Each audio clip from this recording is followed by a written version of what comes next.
नवरात्रि के 9 दुर्गा माता के रूपों की कहानी। नवरात्रि सकारात्मकता का त्यौहार है। यह बुराई पर अच्छाई की जीत का उत्सव मनाता है। माँ दुर्गा के भक्तगण 9 दिनों का व्रत रखते हैं और पूरे मन से देवी के 9 रूपों का पूजा करते हैं। इन नामों और रूपों की उपासना नवरात्रि में की जाती है। आज हम आपको माँ दुर्गा के इन्हीं 9 रूपों में से प्रथम रूप माँ शैलपुत्री की कहानी मैं आपको सुनाती हूँ। माँ शैलपुत्री माँ दुर्गा का पहला रूप है। शैल का अर्थ है शिखर। माता शैलपुत्री को शिखर यानी हिमालय पर्वत की बेटी के रूप में जाना जाता है। माँ शैलपुत्री सती के नाम से भी जानी जाती है। एक बार प्रजापति दक्ष, जो सती के पिता थे, ने यज्ञ करवाने का फैसला किया। इसके लिए उन्होंने सभी देवी देवताओं को निमंत्रण भेज दिया, मगर भगवान शिव को नहीं। देवी सती भली भांति जानती थी उनके पास निमंत्रण आएगा, लेकिन ऐसा नहीं हुआ।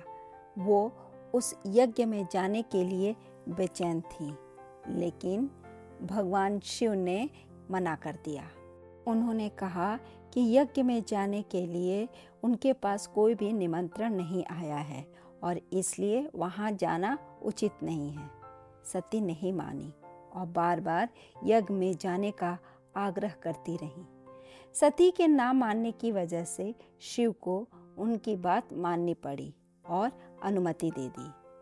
सती जब अपने पिता प्रजापति दक्ष के यहाँ पहुँची तो देखा कि कोई भी उनसे आदर और प्रेम के साथ बातचीत नहीं कर रहा है। सारे लोग मुंह फेरे हुए हैं और सिर्फ उनकी माता ने स्नेह से उन्हें गले लगाया। उनकी बाकी बहनें उनका उपहास उड़ा रही थीं और सती के पति भगवान शिव को भी तिरस्कृत कर रही थी।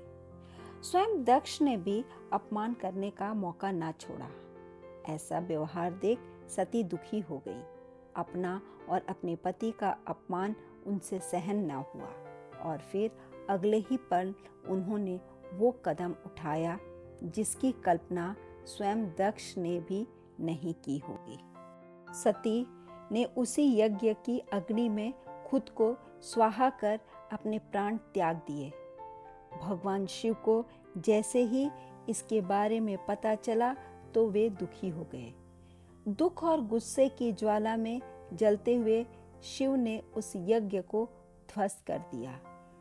इसी सती ने फिर हिमालय के यहाँ जन्म लिया और वहाँ जन्म लेने के वजह से उनका नाम शैलपुत्री पड़ा। शैलपुत्री हिमालय की पुत्री हैं। हिमालय पर्वत का राजा वह अडिग है, उसे कोई हिला नहीं सकता। जब हम भक्ति का रास्ता चुनते हैं तो हमारे मन में भी भगवान के लिए इसी तरह का अडिग विश्वास होना चाहिए, तभी हम अपने लक्ष्य तक पहुंच सकते हैं। यही कारण है कि नवरात्र के पहले दिन शैलपुत्री की पूजा की जाती है। माँ शैलपुत्री का वाहन वृषभ है, इसलिए इन्हें वृषरूढ़ा भी कहा जाता है। के बाएं हाथ में कमल और दाएं हाथ में त्रिशूल रहता है। धन्यवाद। जय माता दी।